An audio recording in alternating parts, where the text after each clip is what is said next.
Hello student, आज हम लोग वीडियो का पार्ट 4 में देखेंगे कि आज का टॉपिक और वीडियो जो 3 नहीं देखे हैं वो 3 देख लीजिए, उसके बाद 4 देखिए तो फिर समझ में आएगा पूरी तरह से। ठीक है, तो चलिए शुरू करते हैं। आज सामाजिक विभेद और सामाजिक विभाजन में अंतर। आज का हेडिंग लाइंस होगा सामाजिक विभेद और सामाजिक विभाजन में अंतर, है ना।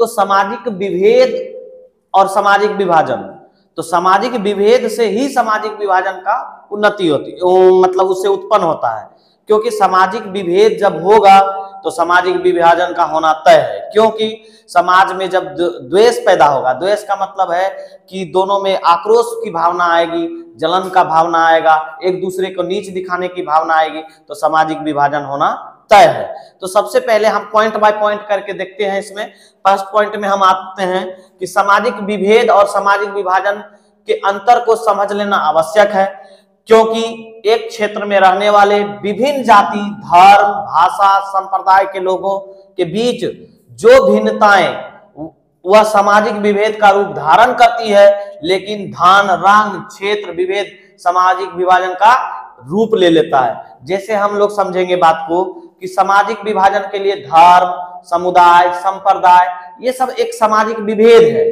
ये एक दूसरे को नीचे करके रखना और एक दूसरे को ये कह सकते हैं कि एक दूसरे को गिरा के रखना। लेकिन सामाजिक विभाजन का रूप एक अमीर वर्ग और गरीब वर्ग में बांट देना, ये एक विभाजन है, क्योंकि अमीरों के लिए अलग वर्ग, गरीबों के लिए अलग वर्ग, काले के लिए अलग वर्ग और गोरे के लिए अलग वर्ग, ये एक प्रकार का विभाजन है। और यह विभाजन ये लोकतंत्र के लिए बहुत बड़ी खतरा माना जाता है, क्योंकि लोकतंत्र में अगर एक तालमेल नहीं रहेगा, अगर विभाजन ले लेगा तो बहुत ही नुकसानदेह उस राष्ट्र के लिए होता है। दूसरा पॉइंट समझेंगे, इसके उदाहरण महाराष्ट्र, असम, सिक्किम, हरियाणा तथा बिहार वासियों के बीच हो रहे गलत व्यवहार के कारण सामाजिक विभाजन का कारण बन गया है। सबसे ये सब स्टेट, ये सब राज्य हमारे भारत देश में आते हैं। अब ये हमारे भारत देश में महाराष्ट्र, असम, सिक्किम, हरियाणा तथा बिहार वासियों के बीच हो रहे गलत व्यवहार। तो महाराष्ट्र और असम के बीच भाषा के लेकर हो रहे विवाद, एक दूसरे को जान माल की हानि और एक दूसरे राज्य से एक भगा देना, उसके उद्योग धंधे को नष्ट कर देना, ये सब कहां तक सही है? एक लोकतंत्र के लिए ये सही नहीं माना जाता है। दूसरी पॉइंट में हम समझेंगे, जैसे बिहार के लोग हरियाणा कमाने के लिए जाते हैं तो वहां पे क्या करता है, बिहारियों के साथ आए दिन दुर्व्यवहार होता है, उसके उद्योग धंधे को नष्ट कर दिया जाता है और हर एक दिन एक न एक बिहारियों के साथ उत्पीड़न का शिकार होना पड़ता है, ये प्रताड़ित किया जाता है। क्यों? क्योंकि प्रताड़ित करने के बाद वह बिहारी वहां हरियाणा में नहीं रहते हैं, क्योंकि वो उसका रोजी रोजगार अगर छिन जाए तो कोई भी आदमी क्यों दूसरे के राज्य में रहना पसंद करेगा? कोई भी नहीं रह सकता है। तो एक ही चीज समझिए कि सामाजिक विभाजन का कारण कहीं ना कहीं एक राज्य भी बन चुका है, क्योंकि एक राज्य दूसरे राज्य को नीचे गिराने के लिए बहुत कुछ कर रहे हैं। ये सारे चीज सामाजिक विभाजन का एक रूप धारण कर लेती है। तीसरा पॉइंट समझेंगे, भारत में सवर्णों और दलितों के बीच। तो भारत में सवर्णों और दलितों के बीच अंतर सामाजिक विभाजन के रूप ले रखा है। जैसे स्वर्ण में कौन कौन जाति आएंगे, तो स्वर्ण में ब्राह्मण आएंगे, भूमियार, राजपूत, और मुस्लिम में खान, पठान, ये सब हमारे स्वर्ण जाति में आते हैं। उसी दलित वर्ग में पासवान, चमार, मुसहर, तांती और बहुत सारे वर्ग लोग आते हैं दलित वर्ग में। तो जैसे ये स्वर्ण जाति और दलित जाति के बीच, दोनों के बीच इतनी बड़ी रूपरेखा तैयार हो चुकी है कि दोनों का तालमेल आज लोकतंत्र में होना संभव नहीं लगता है, क्योंकि दोनों के बीच एक खाई खींचा जा चुका है और एक ऐसा चीज हो रहा है जो कि समय के साथ बदलाव होना चाहिए था, लेकिन आज तक बदलाव नहीं हो पा रहा है। ये आने वाला समय में एक घातक साबित हो रहा है और समाज में यह एक विभाजन का रूप बना हुआ है। यह लोकतंत्र के लिए एक खतरा माना जाता है। तो पॉइंट नंबर 1, 2, 3 में यह देखें। अगला पॉइंट 4 में देखते हैं। तो हम लोग पॉइंट नंबर 4 में देखेंगे, अमेरिका में सामाजिक विभाजन देखने को मिलती है। बहुत बार पहले भी समझा चुके हैं, वीडियो 3, वीडियो 2 और वीडियो 1 में भी हम बताए थे। तो अमेरिका में सामाजिक विभाजन देखने को मिलती है। किसके किसके बीच? तो अश्वेत मतलब काले और श्वेत मतलब गोरे लोग के बीच। अश्वेत लोग दक्षिणी अमेरिका में रहते थे और श्वेत लोग उत्तरी अमेरिका में रहते थे। तो एक शब्द आता है यहाँ पे अमेरिका वासियों के लिए जो काले लोग थे, उसके लिए एक वर्ड का यूज किया गया, एफ्रो अमेरिकन। कौन अमेरिकन? Afro American. तो एफ्रो अमेरिकन होते कौन थे? तो एफ्रो अमेरिकन जो है वो अश्वेत लोग को कहा जाता था, काले लोग को कहा जाता था। यह मूल रूप से अफ्रीका का वासी था और इसे गुलाम बनाकर, अफ्रीका से गुलाम बनाकर अमेरिका लाया गया था। तो यहाँ पे कब 17वीं शताब्दी से 19वीं शताब्दी के बीच में, है ना, शुरुआत तक अमेरिका में इसको गुलाम बनाकर लाया गया। तो इस पॉइंट में ये कहा जा रहा है कि अमेरिका एक सामाजिक विभाजन देखने को मिलती है। किसके किसके बीच? अश्वेत और श्वेत के बीच, यानी काले और गोरे के बीच। तो काले लोग दक्षिणी अमेरिका में और श्वेत लोग उत्तरी अमेरिका में। लेकिन एक शब्द यूज आया एफ्रो अमेरिकन। तो एफ्रो अमेरिकन कहेंगे किसको? तो एफ्रो अमेरिकन कहेंगे, एफ्रो अमेरिकन या अश्वेत अमेरिकी या अश्वेत शब्द उन अफ्रीकी लोगों के वंशजों के लिए, यानी उसके वंशज से जो लोग लाया गया था उसी वंशज को संकेतित करता है। कौन सा? एफ्रो अमेरिकन को वंशजों के लिए प्रयुक्त होता है जिन्हें 17वीं से 19वीं शताब्दी की शुरुआत तक अमेरिका में गुलाम बनाकर लाया गया था, है ना। इस गुलामी प्रथा को दूर करने के लिए मेक्सिको की ओलंपिक की कहानी एक आपको बताना चाहेंगे। क्या कहानी थी? मेक्सिको की ओलंपिक जो है सन 1968 ईस्वी में हुआ। कितना ईस्वी में हुआ था? सन 1968 ईस्वी में। तो इस कहानी के बारे में जानेंगे कि सन 1968 ईस्वी में 200 मीटर का ओलंपिक धावक के रूप में, धावक मतलब जो दौड़ता है उसको धावक बोलते हैं। तो धावक 3 अमेरिकी लोग जीते थे। पहला थे धावक टॉमी स्मिथ, है ना। पहला कौन थे? टॉमी स्मिथ और जॉन कार्लेस। ये दोनों काले लोग थे, लेकिन काले लोग थे तो इसने क्या किया था, जॉन कार्लेस और टॉमी स्मिथ क्या किए थे कि जैसे ये क्या किए थे, पैर में जूता पहने थे जरूर, लेकिन उसमें शूज नहीं पहने थे, मतलब ये कह सकते सॉक्स नहीं पहने थे, मौजा नहीं पहने थे। क्यों? क्योंकि काले लोग होने के कारण वो विरोध कर रहे थे कि हमारे पास मौजा पहनने के लिए पैसे नहीं है।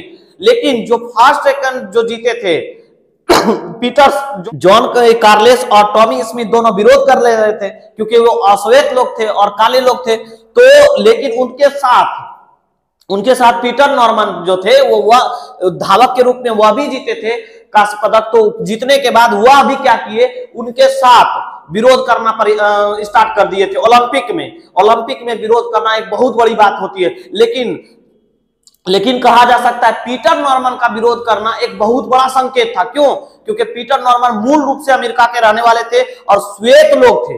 सबसे बड़ी बात यह है कि श्वेत लोग भी चाह रहे थे कि अश्वेत के लोगों के साथ जो दुर्व्यवहार हो रहा है उसको दूर किया जाए, और उस दूर के लिए यानी पीटर नॉर्मन जो थे धावक के रूप में थे, उसने विरोध किया। तो उसने विरोध करने एक बहुत बड़ी बात है, क्योंकि उतने बड़े मंच से विरोध करना सबकी बड़ी बस की बात नहीं होती है। लेकिन पीटर नॉर्मन ने अश्वेत लोगों के खिलाफ हो रहे दुर्व्यवहार को विरोध करना स्टार्ट किया। कहां? यानी मेक्सिको में हो रहे ओलंपिक 1968 ईस्वी में, है ना।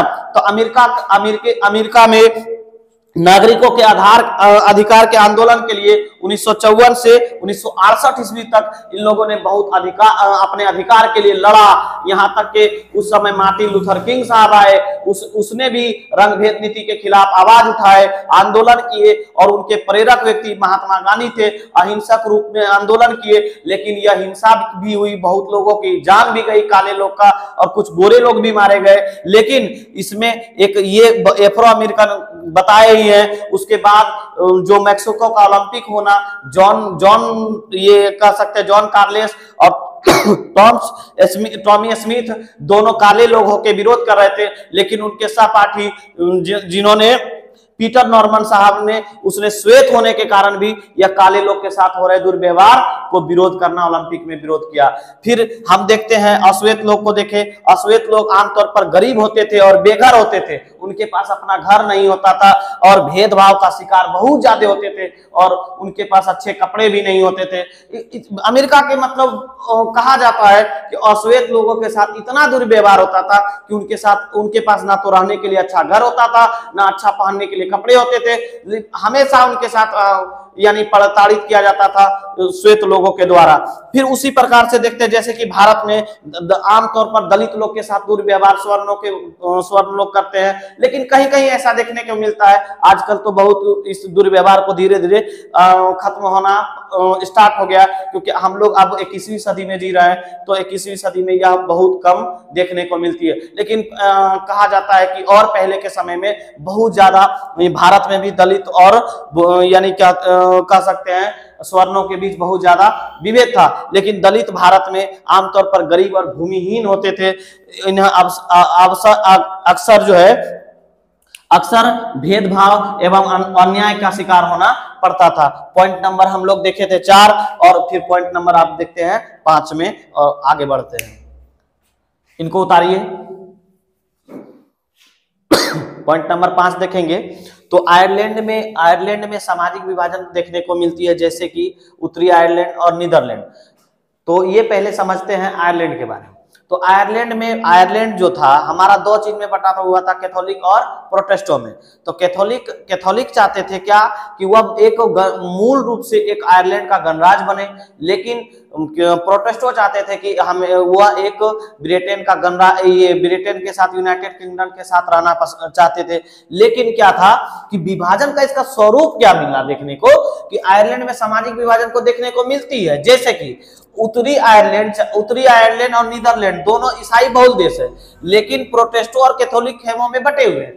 लेकिन ये प्रोटेस्टो और कैथोलिक खेमों में बटे होने के कारण इसमें एक सामाजिक विभेद देखने को मिलता है कि हाँ आयरलैंड में। उसी तरह पॉइंट नंबर 6 में चलिए तो श्रीलंका में सभी सामाजिक विभाजन देखने को मिलती है, क्योंकि वहां पहले एक पॉइंट में क्लियर किए थे सिंगली और तमिल के बीच। सिंगली की आबादी कितनी प्रतिशत थी? 74%, और तमिल की आबादी 18% थी। और कुछ तमिल मूल रूप से अमेरिका के थे और कुछ तमिलनाडु से लेकर गए थे उसको अपने अंग्रेज बगानों में काम कराने के लिए, तो वहीं बस गए। लेकिन इसमें 2 थे, कुछ हिंदू वर्ग के भी थे और कुछ मुस्लिम लोग थे तमिल में। और वहां विभेद होना ये था कि सबसे बड़ा कारण था कि 1956 ईस्वी में सिंगली जो थे उसको राजभाषा का दर्जा दे दिया गया और वहां के लोग को नौकरी में भी अधिकार दिया गया, और नौकरी के साथ साथ वहां के लोग को वर्चस्व, वहां के सिंगली जो थे उसको प्राथमिकता अधिक ज्यादा देने लगा, जिसमें तमिल के लोगों में आक्रोश पैदा होने लगा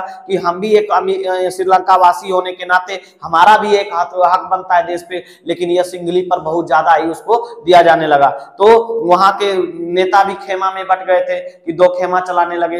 इस रूप से वहां भी एक श्रीलंका में सामाजिक विभाजन देखने को मिलती है। पॉइंट नंबर 7 में देखेंगे इसी प्रकार बेल्जियम में। तो बेल्जियम में पहले भी बताए थे कि आपको कि भाषा की लड़ाई थी। वहां भाषा कौन कौन सी लड़ाई थी कि फ्रेंच भाषा, डच भाषा, जर्मन भाषा के बीच विभाजन का स्वरूप बना हुआ था। वहां बेल्जियम की राजधानी ब्रुसेल्स में 80% लोग जो है जर्मन भाषा का यूज करते थे और वहां पे बाहरी इलाके में डच भाषा का यूज करते थे। तो डच और जर्मन में बहुत ज्यादा लड़ाई चलता था, क्योंकि और फ्रेंचों के बीच भी बहुत ज्यादा तनाव हुआ करता था, क्योंकि इन लोगों के बीच भाषा की लड़ाई बहुत ज्यादा थी। और बहुत ज्यादा होने के कारण सामाजिक विभाजन होना तय है, क्योंकि सामाजिक विभाजन का रूप ही ऐसा है कि उनके बीच एक दूसरे को नीचा दिखाना। जिस दिन नीचा एक दूसरे को दिखाना स्टार्ट हो गया वहां पे सामाजिक विभाजन होना तय है। क्योंकि फिर पॉइंट नंबर 8 में देखेंगे सामाजिक विभाजन अधिकांशतः जन्म पर आधारित होता है। हाँ, क्यों? यह बात सत्य है कि जन्म पर आधारित होता है, क्योंकि अगर सामाजिक विभाजन जन्म पे आधारित नहीं होती तो कोई मनुष्य नीचे वर्ग में पैदा हो रहा है, कोई मनुष्य उच्च वर्ग में पैदा हो रहा है और वह जन्म से ही उच्च वर्ग के मनुष्य कहलाने लगते हैं और वह नीचे वर्ग के मनुष्य कहलाने लगते हैं। लेकिन दोनों के बीच हमेशा खाई बना हुआ है और समाज में यह खाई अगर बना रहेगा तो कभी भी समाज एक साथ चल नहीं सकता है, सामाजिक विभाजन होना तय है। इसलिए इतना बिंदु इसमें सामाजिक विभेद और सामाजिक विभाजन में अंतर देखे और आगे टॉपिक फिर पढ़ते हैं। वो खत्म हो चुका था। पॉइंट नंबर 4 में चलेंगे। तो सामाजिक विभेदों में तालमेल एवं संघर्ष।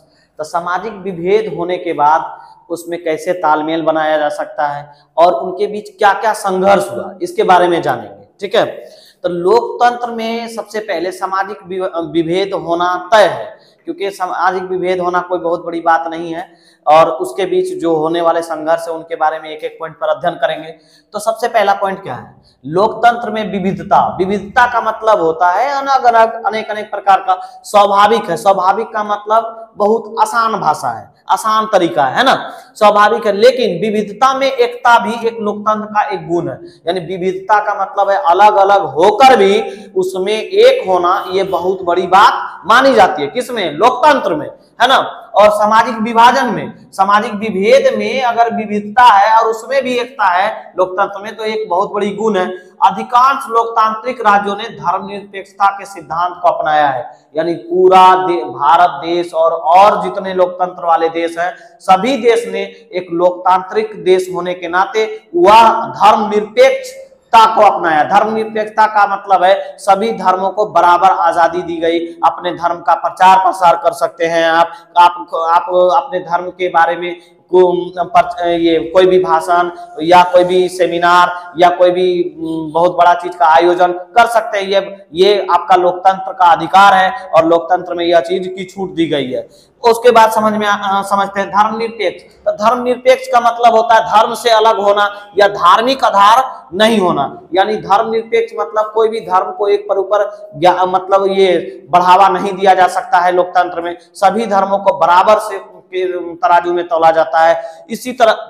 इसी प्रकार इसमें धर्मनिरपेक्ष राष्ट्र में विभिन्न धर्म के अनुयायी मिलजुल कर, अनुयायी का मतलब है सभी लोग मिलजुल कर क्या करते रहते हैं। इनके धर्म अलग अलग आवश्यक है लेकिन इनका राष्ट्र एक है। जैसे भारत देश में ईसाई है, मुस्लिम है, हिंदू है, पारसी है, जैन है, बौद्धिस्ट है, ये सब सारे लोग होने के बावजूद भी हमारा राष्ट्र एक है जिसका नाम है भारत। हम लोग मूल भारतवासी हैं और भारत में सभी धर्मों के होने के बावजूद भी, भारत में सभी चीज का विविधता होने के बावजूद भी हमारा राष्ट्र एक होना, ये बहुत बड़ी गर्व की बात है। और भारत विश्व का सबसे बड़ा लोकतंत्र है और आज ये लोकतंत्र होने का, हम भारतीयों का होने का एक बहुत बड़ा गर्व महसूस होता है। और पॉइंट नंबर 3 में देखेंगे भारत के लोकतांत्रिक व्यवस्था में विविधता में एकता। तो विविधता में एकता पहले बताए कि लोकतंत्र में विविधता है भारत में, लेकिन उसमें भी एकता है। हम लोग धर्मनिरपेक्ष राज्य के नागरिक हैं, यानी हम लोग जिस राज्य में रहते हैं, हम लोग कौन सा राज्य में रहते हैं? बिहार राज्य में। और बिहार राज्य में सभी धर्मों का अपना प्रचार प्रसार कर सकते हैं, सभी धर्म अपने एक दूसरे को मान सकते हैं, कोई दिक्कत उसमें नहीं है। जैसे कि मंदिरों के शहर हम लोग का भारत को मंदिरों का शहर वाराणसी को कहा जाता है। वाराणसी अगर नहीं समझ में आ रहा तो सिंपल भाषा में याद रखें, बनारस को ही वाराणसी कहा जाता है। कह सकते हैं मंदिरों का शहर वाराणसी, जहां की एक मुस्लिम लड़की थी जिसका नाम था नाजनीन नामक एक मुस्लिम लड़की ने हनुमान चालीसा को सुने ही होंगे, हनुमान चालीसा का अनुवाद जो है उर्दू भाषा में किया। और इसी तरह से त्योहार के अवसर में जैसे होली, ईद, दशहरा और बहुत सारे त्योहार, छठ पूजा जो बिहार का सबसे बड़ा पर्व माना जाता है, उसमें हिंदू मुस्लिम सारे लोग मिलजुल के मनाते हैं। और होली का त्योहार रंगों का त्योहार है और कुछ ये एक दूसरे के लोग गुलाल लगाते हैं। ईद के समय में लोग एक दूसरे का मतलब गले मिलते हैं, सवैया खाते हैं, फिर होली में एक दूसरे को अबीर लगाते हैं। ये सब एक लोकतंत्र की बहुत बड़ी ये कह सकते हैं बहुत बड़ी हम लोग को सौभाग्य है कि भारत एक ऐसा लोकतंत्र है जिसमें इतना बड़ा विविधता होने के बावजूद भी हम लोग एकता को बनाए हुए हैं। और भारत हमारा एक राष्ट्र होने के नाते बहुत गर्व महसूस हो रहा है। और ये सारे पॉइंट को देखें और इसको लिखिए और पॉइंट फिर आगे देखते हैं। तीन तक देख लिए, 4 और 5 देखेंगे कि 4 और 5 में क्या पॉइंट में है। हाँ, तो पॉइंट नंबर हम लोग 4 देखेंगे। आयरलैंड और नीदरलैंड के बीच, आयरलैंड और नीदरलैंड ईसाई धर्म के अनुयायी निवास करते हैं। अनुयायी का मतलब होता है जो धर्म के लोग होते हैं उसे अनुयायी कहते हैं। तो ईसाई बहुदल इलाका है, कौन? आयरलैंड और नीदरलैंड। लेकिन ईसाई धर्मावलंबी भी है, दोनों समूहों में बटे हैं, दोनों ईसाई होने के कारण। और प्रोटेस्टो और बोले ना, प्रोटेस्ट और कैथोलिक में दोनों रूप में बटे हैं।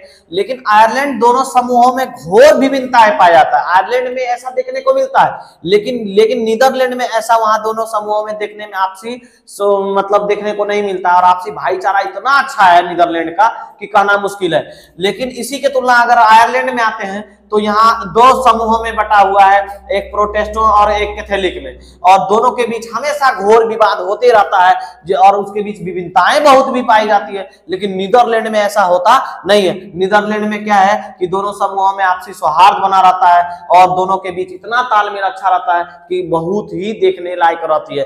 और ये सामाजिक विभाजन आयरलैंड में देखने को मिलती है। लेकिन यही चले जाइए आप नीदरलैंड में तो सामाजिक विभाजन देखने को नहीं मिलते, उसके बीच इतना अच्छा तालमेल है, कहना मुश्किल है। लेकिन आयरलैंड को अगर इस चीज को मिटाना है तो संघर्ष करना पड़ेगा और संघर्ष करके आपसी संबंध को बनाना पड़ेगा। पॉइंट नंबर 5 में आते हैं, सामाजिक विभेद लोकतांत्रिक व्यवस्था के लिए घातक है, क्योंकि देश में अगर सामाजिक विभाजन हो रहा है तो लोकतंत्र के लिए बहुत ही बुरा प्रभाव पड़ता है। क्योंकि अगर सामाजिक विभाजन हुआ तो समाज में किसी तरह से आपदा आ गई या प्राकृतिक आपदा आ गया तो एक दूसरे के लिए मदद के लिए खड़ा नहीं होगा, क्योंकि सामाजिक विभाजन में एक दूसरे को नीचे दिखाने के चक्कर में समाज को तोड़ के रखेगा। और जब समाज टूट जाएगा तो एक दूसरे को हमेशा नीचे दिखाएगा, जिसके कारण कोई एक दूसरे को मदद नहीं करेगा। तो इसलिए सामाजिक विभेद लोकतांत्रिक व्यवस्था के लिए घातक है। धर्म, धन, क्षेत्र, भाषा, जाति, संप्रदाय, यानी धर्म तो हिंदू, मुस्लिम, सिख, ईसाई, धन यानी पैसा का जो है पावर दिखाना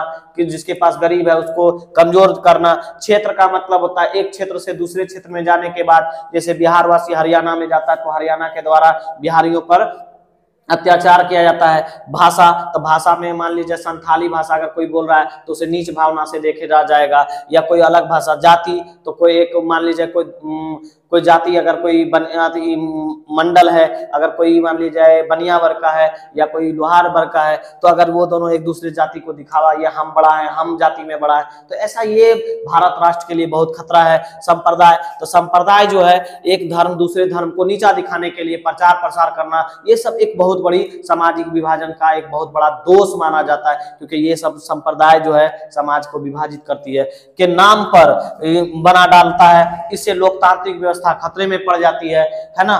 ये सामाजिक विभेदों में तालमेल और संघर्ष को अगर तालमेल को बनाना है तो इतना चीज ये सबको मिटाना होगा और संघर्ष करना होगा समाज को एक अच्छे बनाने के लिए और एक अच्छे काम करने के लिए, है ना। अगर समाज अगर रहेगा तो हम लोग हैं। तो इतना चीज हम देखें आज सामाजिक विभेदों और सामाजिक विभाजन में अंतर और ये सामाजिक विभेदों में तालमेल और संघर्ष, इतना बिंदु आप पढ़ें और आगे आपकी तैयारी हो। इसके लिए धन्यवाद। फिर मिलते हैं नेक्स्ट वीडियो।